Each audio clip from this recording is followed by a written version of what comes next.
In the pre-dawn gray of March 2nd, 1943, Captain Hiroshi Tanaka grips the bridge rail of his destroyer, the Hayate, as a lookout's cry pierces the humid air. Aircraft bearing southwest. Through his binoculars, Tanaka sees them. Not the expected high-altitude bombers, but something terrifying. B-25 Mitchells skimming the wavetops at impossible speed, their noses bristling with guns. Behind him, 8 transport ships carry 7,200 men who will never see New Guinea. Tanaka has exactly 30 seconds before the first skip bomb hits the water. 30 seconds to understand what he's facing. 30 seconds that will redefine naval warfare forever. Before we jump back in, tell us where you're tuning in from. And if this story touches you, make sure you're subscribed, because tomorrow I've saved something extra special for you. It is January 1943. And in the sweltering command center at Rabaul, New Britain, Lieutenant General Kenji Matsumoto faces a crisis that threatens Japan's entire position in the Southwest Pacific. The Allied counteroffensive has just captured Gona on New Guinea's northern coast after 3 months of savage jungle fighting. Now they threaten Wewak and Madang, the 2 vital Japanese strongholds that anchor the empire's defensive line across New Guinea. These bases represent far more than mere military outposts. They are the linchpins of Japan's strategy to hold the resource-rich Dutch East Indies, protect the sea lanes to the Solomon Islands, and maintain a defensive perimeter that keeps Allied bombers away from the Philippines and ultimately the home islands. Without Wewak and Madang, the entire defensive architecture collapses like a house of cards. The arithmetic of supply in this theater is brutal and unforgiving. Every rifle, every artillery shell, every bag of rice must travel by ship from Rabaul across 450 nautical miles of increasingly hostile waters. The Bismarck and Solomon Seas, once regarded as relatively safe Japanese waters, have become hunting grounds for American and Australian aircraft operating from newly established bases at Port Moresby and Milne Bay. Previous reinforcement attempts have yielded mixed and costly results. In mid-January, a convoy carrying the 114th Infantry Regiment under Colonel Takeshi Yamashita reached Wewak, but at devastating cost. The transport Hokai Maru was sent to the bottom by an Australian Beaufort torpedo bomber, taking 423 soldiers and all of the regiment's heavy weapons with her. Another vessel, Suruga Maru, limped into port so badly damaged she had to be deliberately beached to prevent sinking. General Matsumoto knows the clock is ticking. Intelligence reports from Tokyo indicate the Allies are massing forces for a major push up the coast. He needs to reinforce New Guinea with at least a full division, approximately 15,000 men if there's any hope of holding the line. After intense consultations with his naval counterparts and staff officers, a bold plan emerges. Operation Hailstorm. A massive convoy operation that would deliver 7,200 elite troops from the 38th Division directly to Wewak in a single, concentrated effort. The risks are sobering. Admiral Isoroku Yamamoto himself, mastermind of the Pearl Harbor attack and Japan's most respected naval strategist, sends a coded message warning that losses could reach 60%. But the alternatives are even grimmer. Attempting to land troops further west and marching them overland through uncharted jungle would likely result in catastrophic casualties from disease, starvation, and constant Allied air harassment. Allied fighters and bombers now patrol the skies with near impunity during daylight hours. The decision is made at the highest levels. The convoy will sail, come what may. The potential reward, securing New Guinea and buying time for Japan's broader Pacific strategy, justifies the enormous risk. But everyone involved, from General Matsumoto to the lowest-ranking staff officer, understands they are gambling with thousands of lives on a single throw of the dice. The man selected to command this crucial operation is Rear Admiral Kaito Nakamura, a 52-year-old destroyer commander with a reputation for aggressive tactics and iron nerves.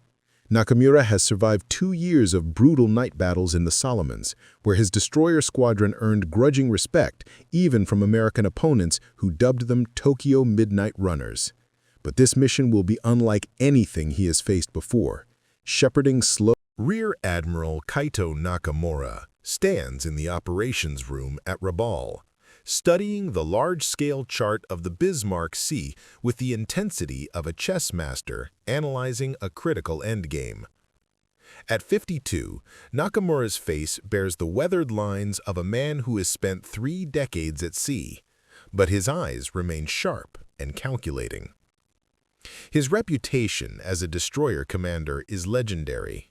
During the Guadalcanal campaign, his squadron sank 2 American destroyers in a night engagement without losing a single ship. But Operation Hailstorm presents challenges unlike anything in Nakamura's experience. His force consists of 8 destroyers: the Hayate, wearing his flag, Akebono, Inazuma, Hibiki, Suzukaze, Tanikaze, Urakaze, and Hamakaze. These are among the Imperial Navy's finest warships, each commanded by a hand-picked officer with proven combat experience. Their crews have trained together for months, developing the split-second coordination that makes Japanese destroyer operations so deadly in night combat. However, this time his sleek, powerful destroyers must protect 8 lumbering transport ships loaded to capacity with soldiers and supplies. The convoy's maximum speed is an agonizing 6.5 knots, slower than a recreational jogger. For Nakamura, accustomed to slashing through enemy waters at 35 knots, this crawling pace feels like trying to fight with one arm tied behind his back. Every minute at this speed is an invitation for Allied aircraft to find them, track them, and destroy them. The transports themselves represent a cross-section of Japan's merchant marine pressed into military service.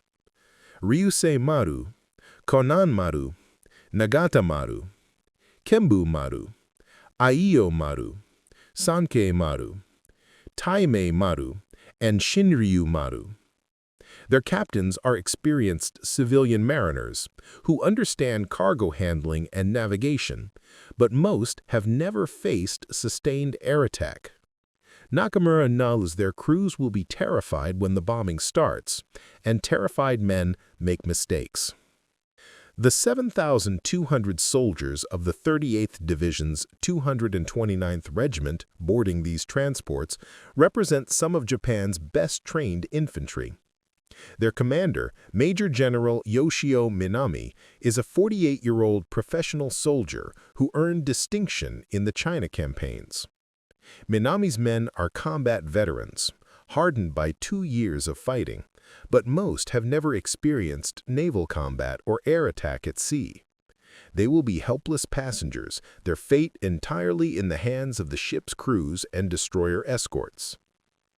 Nakamura's operational plan reflects painful lessons learned from previous convoy disasters. Rather than taking the direct route across open water, where they would be exposed to air attack for maximum duration, the convoy will hug the northern coast of New Britain.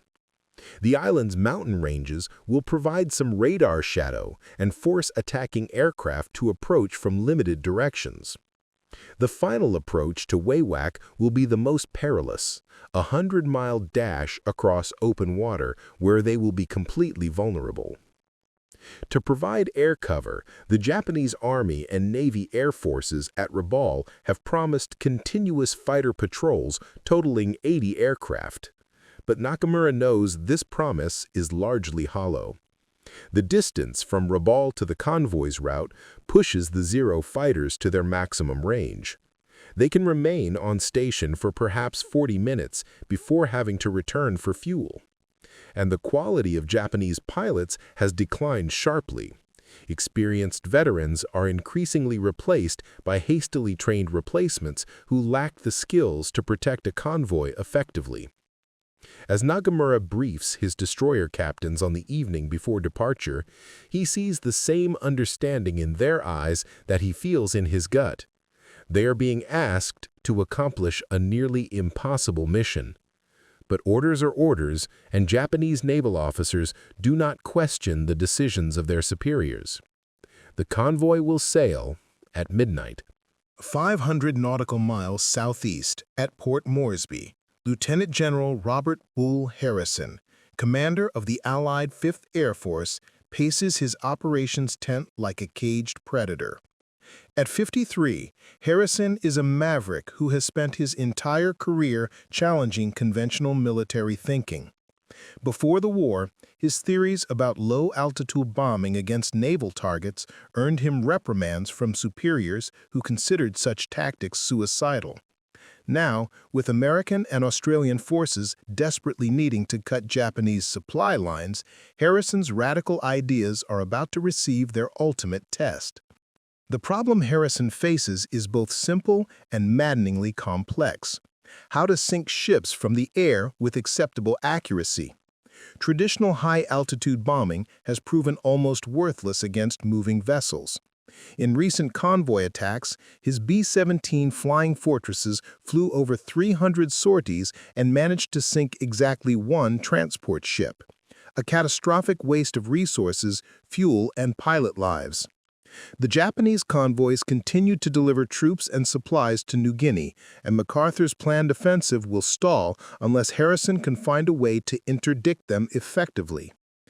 Harrison's solution, developed over months of secret testing, is a technique he calls mast-height bombing, approaching targets at wave-top level and releasing bombs that skip across the water like flat stones before slamming into a ship's hull. The concept isn't entirely new. Theoretical papers discussed it in the 1930s, but Harrison and his team have refined it into a practical, devastating tactic. Through exhaustive testing against the wreck of SS Moresby Queen, a merchant ship grounded off the coast, they've perfected the approach parameters: 180 to 220 feet altitude, 240 miles per hour airspeed, release point 400 yards from target, with 4-second delay fuses. But skip bombing alone won't guarantee success. The B-25 Mitchell bombers executing these attacks will be flying straight into point-blank range of Japanese anti-aircraft guns. They need to suppress those defenses, and that's where Major James Hammer Fitzpatrick enters the picture. Fitzpatrick, a 41-year-old former barnstormer and test pilot, has become Harrison's chief weapons innovator. When standard B-25s proved too vulnerable during low-level approaches, Fitzpatrick proposed a radical modification. Strip out the bombardier's glass nose and replace it with 8 forward-firing .50 caliber machine guns. The modified B-25s, which crews nicknamed gunships or commerce destroyers, can deliver devastating suppressive fire while approaching their targets. Fitzpatrick didn't stop there. He added 4 more guns along the fuselage sides and mounted twin guns in a ventral position. The result is a flying weapons platform that can put out 6,000 rounds per minute of concentrated fire, shredding anti-aircraft positions before the Japanese gunners can effectively respond. The Australian contribution proves equally crucial. Wing Commander Patrick O'Sullivan of the Royal Australian Air Force's No. 22 Squadron, flying Bristol Beaufighters, has developed complementary low-level attack tactics. The Beaufighter, armed with 4 20mm cannons and 6 machine guns, excels at suppressing ship defenses. O'Sullivan's tactical innovation is timing. His Beaufighters will sweep in first, engaging anti-aircraft positions and creating chaos, followed immediately by the American skip-bombing B-25s, before the Japanese can recover. On February 18th, reconnaissance photos from Rabaul Harbor arrive at Harrison's headquarters. Photo interpreters count 63 vessels in port, including 8 large transports being loaded with troops and supplies. Ultra-intelligence, the Allies' closely guarded ability to decrypt Japanese naval codes, provides even more valuable information. A major convoy, designated Operation Hailstorm, will depart February 27th, destination Wewak, carrying reinforcements from the 38th Division. Harrison immediately recognizes this as the opportunity he's been waiting for. He summons his senior commanders to Port Moresby for final planning. The attack will involve every available aircraft: 72 heavy bombers, 36 modified B-25 gunships, 28 light bombers and 48 fighters. Nearly 200 aircraft will strike the convoy in coordinated waves, the largest air-sea battle yet attempted in the Pacific theater. Harrison's crews are nervous but confident. They've trained relentlessly for this moment, and they trust their innovative tactics will prove decisive. The development of mast-height bombing begins not in a laboratory or design office, but on a sun-scorched practice range 15 miles outside Port Moresby. Major William "Doc" Brennan, commanding the 38th Bombardment Squadron, becomes Harrison's chief test pilot for the revolutionary technique. A former crop duster from Oklahoma, Brennan possesses the stick and rudder skills necessary to fly a twin-engine bomber at altitudes where a single mistake means instant death. The early attempts are hair-raising failures. On the first test run against the Moresby Queen wreck, Brennan releases his practice bomb from 300 feet, too high. The bomb skips once, twice, then plunges underwater, detonating harmlessly 50 yards beyond the target. The second attempt, at 150 feet, nearly kills him. The bomb skips directly into the wreck's hull, but Brennan is so close that the explosion sends shrapnel through his aircraft's tail section. He limps back to base with hydraulic fluid streaming from severed lines. Through weeks of dangerous trial and error, Brennan and his team discover the precise parameters. The bomber must approach at exactly 200 feet, low enough for the bomb to skip effectively, high enough to avoid the explosion and debris. Speed is critical.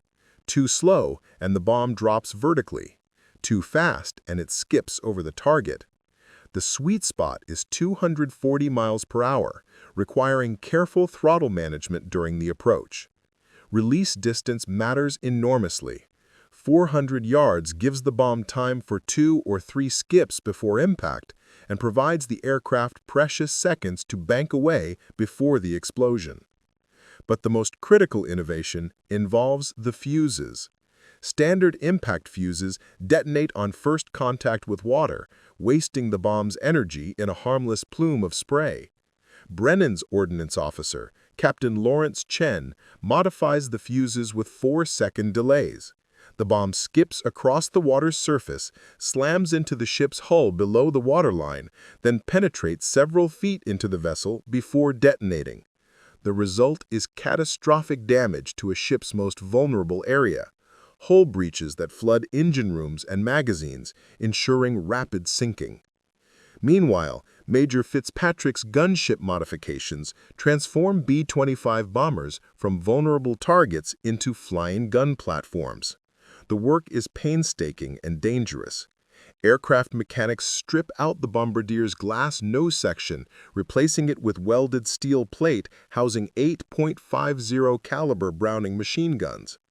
The guns are synchronized to converge at 300 yards, exactly where the aircraft will be when engaging ship defenses.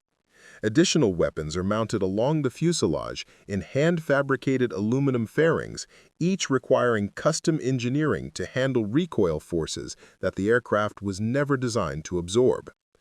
The ammunition feed systems prove particularly challenging. Each gun requires a continuous belt of ammunition, but there's limited space in the modified nose section. Chen's team develops a revolutionary dual-feed system using flexible chutes that can supply 500 rounds per gun without jamming. They also experiment with ammunition loads, standard ball rounds mixed with armor-piercing incendiaries and tracers in a 5-to-1 ratio that maximizes both destructive effect and visible accuracy for the pilots.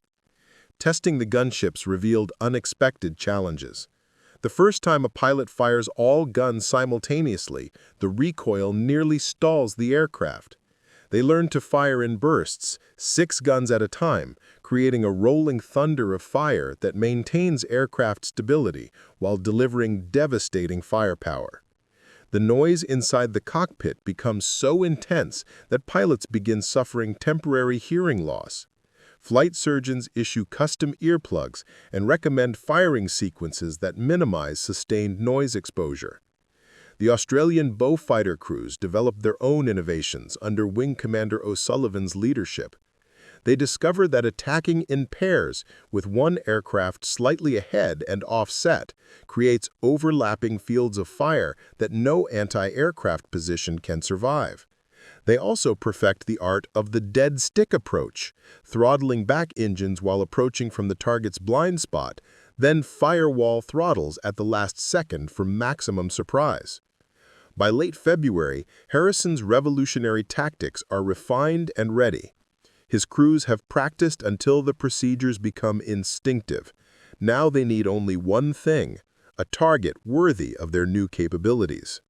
On the night of February 27, 1943, as tropical darkness settles over Simpson Harbor at Rabaul, the convoy begins its ponderous departure. One by one, the 8 transports ease away from the docks, their decks packed with soldiers who watch the lights of Rabaul fade into the distance. Many of these men sense, with the dark intuition common to combat veterans, that they are looking at civilization for the last time. The destroyers circle the formation like protective wolves, their battle stations manned despite being in supposedly friendly waters. At precisely 2300 hours, Rear Admiral Nakamura signals from the bridge of Hayate. All ships proceed, course 320 degrees, speed 6 knots. The convoy moves into the black waters of the Bismarck Sea, navigation lights extinguished, radio silence absolute. Only the phosphorescent glow of wake turbulence marks their passage through the darkness. The first 18 hours pass without incident, blessed with weather that becomes their temporary ally. A tropical depression sweeps through the region, bringing low clouds, rain squalls, and visibility measured in hundreds of yards rather than miles. The soldiers, many violently seasick in the wallowing transports, nonetheless feel relief with each passing hour. Japanese meteorologists at Rabaul predict the weather will hold for another day, perhaps long enough to reach WWII's protective shore batteries. But on the morning of February 29th, as the convoy rounds the northwestern tip of New Britain and turns southeast toward the Vitiaz Strait, the weather begins clearing. Nakamura, standing on Hayate's bridge studying the breaking clouds with growing unease, knows their luck is running out. He orders all ships to increase vigilance and directs his destroyer captains to maintain maximum dispersion around the transports. If aircraft come, he wants overlapping fields of anti-aircraft fire. At 1420 hours on March 1st, the clouds part completely for perhaps 3 minutes. In that brief window, an Australian B-24 Liberator, piloted by Flight Lieutenant Marcus Webb, conducting a routine reconnaissance sweep, spots the convoy below. Webb can scarcely believe his luck. 8 transports, 8 destroyers, exactly where Allied intelligence predicted they would be. He immediately breaks radio silence, transmitting the coordinates that will seal the convoy's fate. Multiple contacts, position 04 degrees 15 minutes south, 147 degrees 42 minutes east, course 130 degrees, speed estimated 6 knots. The coded message reaches Port Moresby within minutes. At 5th Air Force Headquarters, the atmosphere electrifies as Webb's contact report is decoded. General Harrison issues immediate orders, all available aircraft to prepare for maximum effort strike. However, there's a critical timing issue. The convoy has been spotted earlier than expected, still close enough to New Britain that Japanese fighters can provide substantial cover. Harrison makes a calculated decision. The first attack will be conventional high-altitude bombing by B-17s designed to damage and slow the convoy. The decisive skip-bombing assault will wait until tomorrow, March 2nd, when the convoy will be in more restricted waters with less room to maneuver. The morning of March 2nd brings the first American strike. 24 B-17 Flying Fortresses approach at 7,000 feet, their tight formations maintained despite harassment by approximately 25 Japanese Zero fighters that rise to intercept. Captain Hiroshi Tanaka, commanding the destroyer Hayate and serving as Destroyer Division 4 commander, watches from his bridge as the giant 4-engine bombers release their deadly cargo. Waterspouts erupt around the convoy as bombs fall. Most miss, but the transport Tame Maru takes a direct hit amidships, breaks apart with sickening speed, and sinks within 8 minutes. Another transport, Konan Maru, suffers damage to her engine room and begins falling behind the formation, trailing black smoke. Tanaka immediately orders Hayate to drop back and rescue survivors from Tame Maru. His crew pulls nearly 800 soldiers and sailors from the oil-fouled water, cramming them into every available space on the destroyer. This humanitarian decision, while honorable, has severe tactical consequences. Hayate is now dangerously overloaded, her maneuverability compromised, her fighting efficiency reduced by the massive survivors crowding her decks and blocking gun positions. As dawn breaks on March 2nd, Captain Tanaka returns to the opening scene from Part 1, now weighted with full understanding of what has brought him to this moment. The Hayate, still overloaded with survivors from yesterday's sinking, maintains station on the convoy's eastern flank. The 7 surviving transports have tightened formation, their captains seeking psychological comfort in proximity, despite knowing it makes them a more concentrated target. Nakamura has ordered strict fire discipline, no gunfires without direct authorization, conserving ammunition for the battle everyone knows is coming. At exactly 1000 hours, the lookout's cry shatters the tense silence. Aircraft bearing southwest, low altitude. Through his binoculars, Tanaka sees what his training never prepared him for. Not the high-altitude formations they faced yesterday, but something entirely different and terrifying. 12 Bristol Beaufighters are coming in at wave-top height. So low their propeller wash creates visible disturbances on the calm sea. Behind them, barely visible through the morning haze, are the dark shapes of B-25 Mitchell bombers. Tanaka's mind races through calculations in the precious seconds available. The Beaufighters are approaching at perhaps 280 miles per hour, distance maybe 6 miles, altitude no more than 50 feet. His anti-aircraft guns cannot depress low enough to engage targets at sea level. They were designed for high-altitude bomber formations. He orders emergency evasive maneuvers, hard to starboard, attempting to present a smaller profile and create more distance from the vulnerable transports behind him. But 30 seconds is not enough time. The Beaufighters are already upon them, Wing Commander O'Sullivan's lead aircraft opening fire at 800 yards. 4 20mm cannons and 6 machine guns unleash a storm of steel that sweeps Hayate's decks like a scythe through wheat.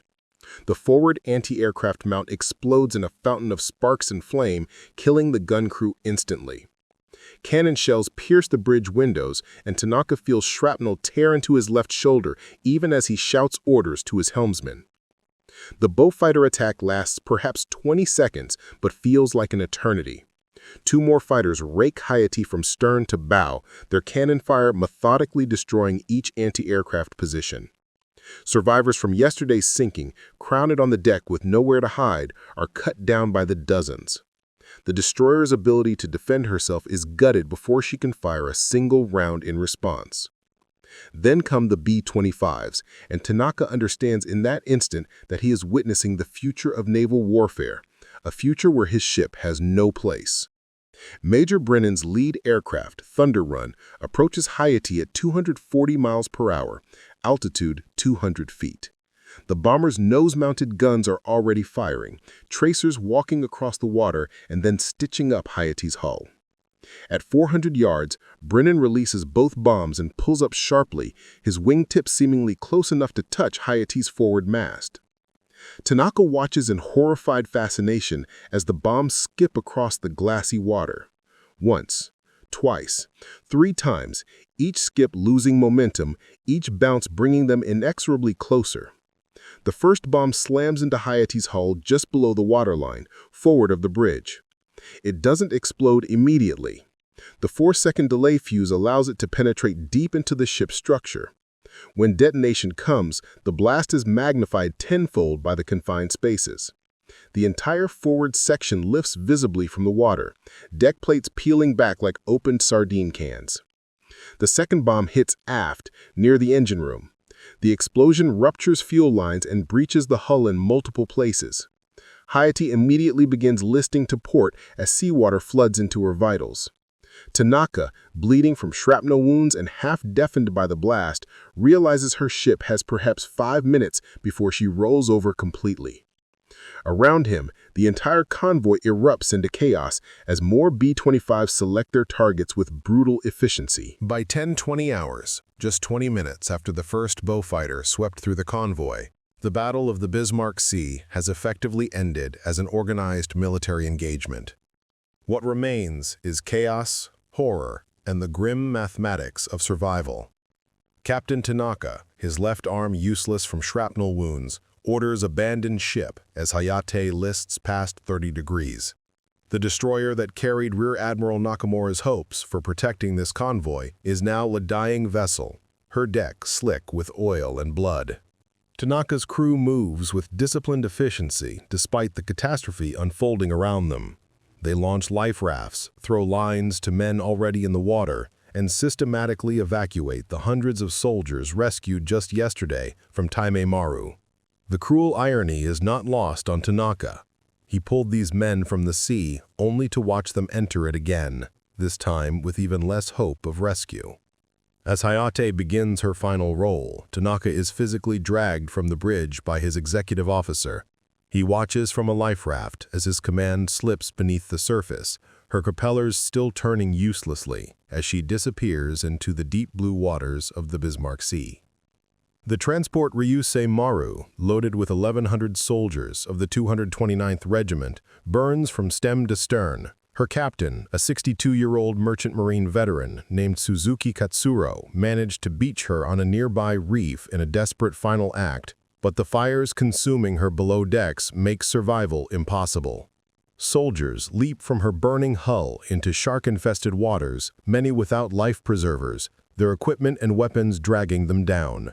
The oil splick spreading from Ryusei Maru's ruptured tanks ignites, creating a ring of fire that traps dozens of swimmers.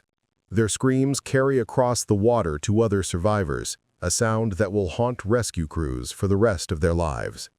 The destroyer Suzukaze, commanded by Captain Minoru Saito, circles desperately through the debris field, her crew pulling survivors from the water with boat hooks and lines. But there are simply too many men and too few ships. Saito faces impossible choices: rescue soldiers first or prioritize experienced sailors, save the wounded or focus on those with better chances of survival. He chooses to save as many as possible without discrimination, but his ship can only hold so many.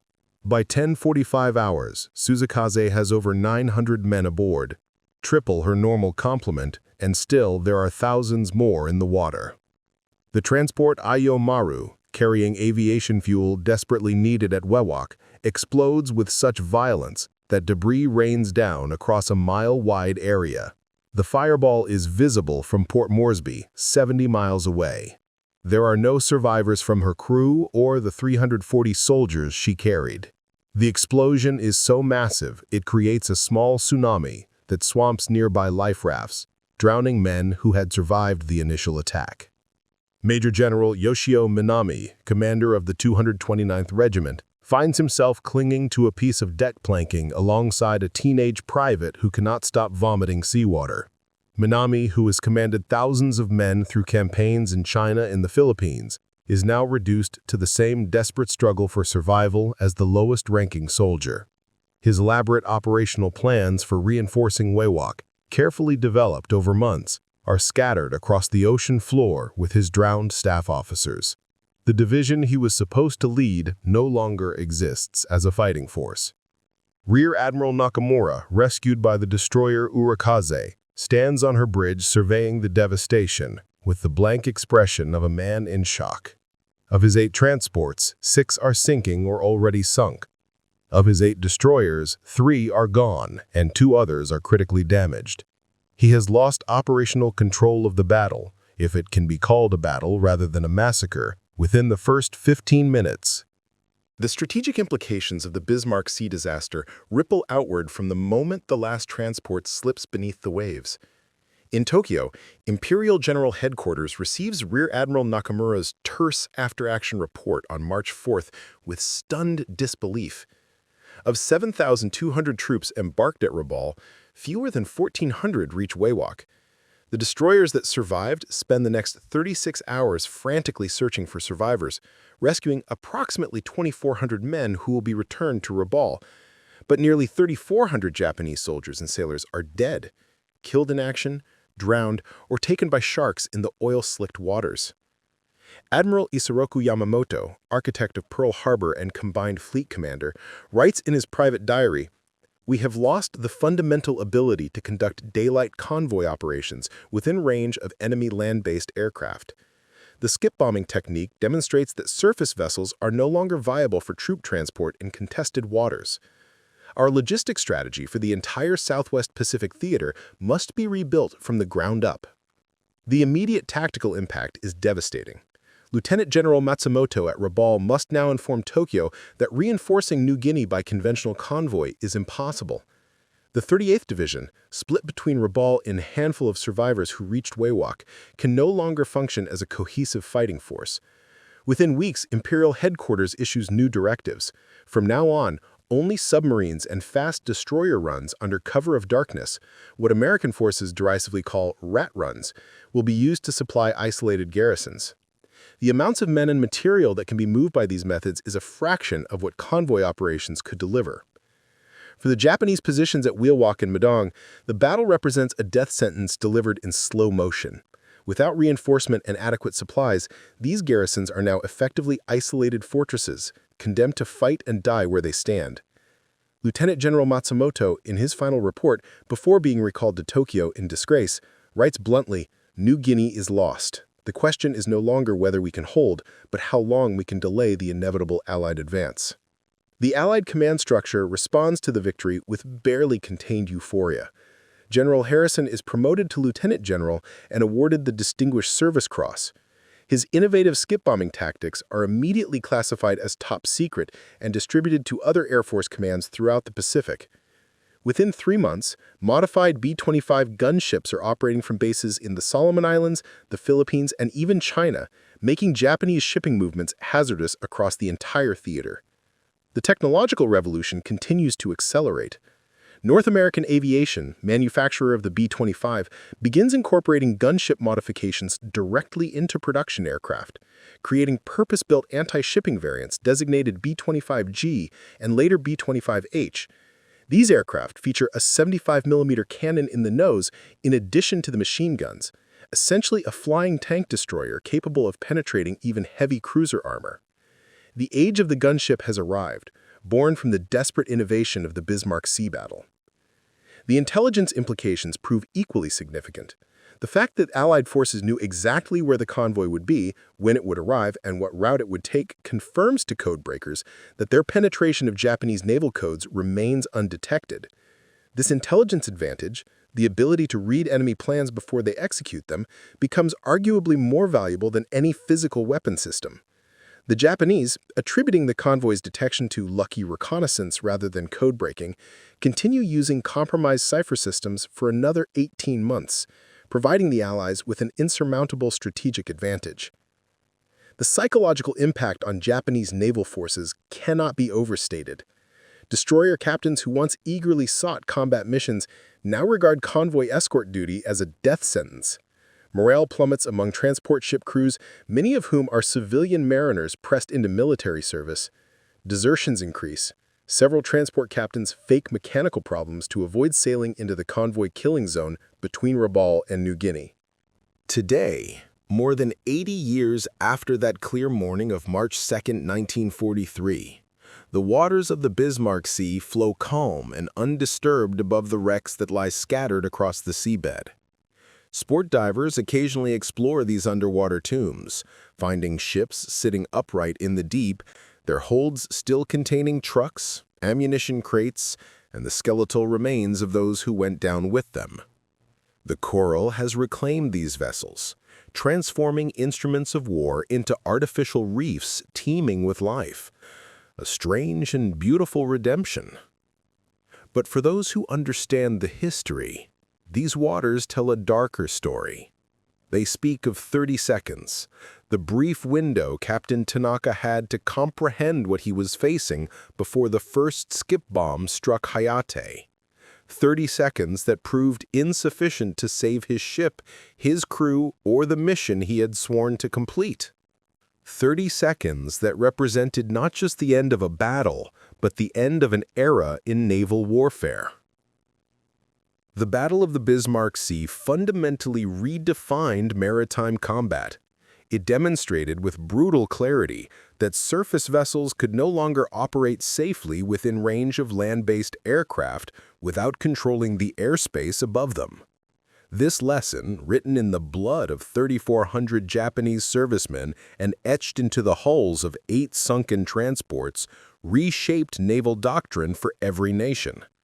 The age of the battleship, already declining after Pearl Harbor and Midway, accelerated toward its conclusion. The age of air power had truly arrived. The human stories behind the statistics deserve remembrance beyond cold historical analysis. Captain Tanaka survived his wounds and the war but never commanded another ship. In interviews conducted decades later, he spoke with lingering guilt about the soldiers he rescued from Taimei Maru, only to lose again when Hayate sank. "I saved them once," he said quietly, "but I could not save them twice. They trusted me, and I failed them." This survivor's burden, the weight of decisions made in impossible circumstances, haunted many who lived through the battle. Major Brennan, who led the skip bombing attack, received the Distinguished Flying Cross but found the victory hollow. In letters to his wife, he described watching men die in burning oil slicks. "We did what we had to do. The mission was necessary, strategically sound, brilliantly executed. But necessity doesn't erase the memory of those faces in the water." Years after the war, Brennan became an advocate for international humanitarian law, arguing that the conduct of warfare must maintain limits even in pursuit of legitimate military objectives. The ethical complexities raised by the battle remain unresolved. The attack on the convoy was militarily justified. These were combatants being transported to reinforce enemy positions. Yet the wholesale destruction, the killing of survivors in the water over subsequent days by patrolling aircraft and PT boats, tests our understanding of honorable warfare. Can an action be both tactically correct and morally troubling? The Battle of the Bismarck Sea forces us to confront these uncomfortable questions. For military historians and strategists, the battle endures as a perfect case study in innovation, intelligence integration, and joint operations. The combination of code-breaking, reconnaissance, innovative tactics, and coordinated execution between American and Australian forces represents warfare at its most efficient and most devastating. Modern precision-guided munitions and anti-ship missiles follow the same principles established by those modified B-25s, high-speed, low-altitude approaches designed to overwhelm defenses before they can respond effectively. The families of those who died, Japanese and Allied, carry forward memories that statistics cannot capture. Mrs. Tanaka Yuki, whose husband perished aboard Ryusei Maru, received only a brief official notice, died gloriously for the Emperor in the South Seas. She never learned the details of his final moments, perhaps a mercy. In Rabal's military cemetery, a memorial stone lists 847 names of those lost in Operation Hailstorm, less than 1/4 of the actual dead, most of whom have no grave but the sea itself.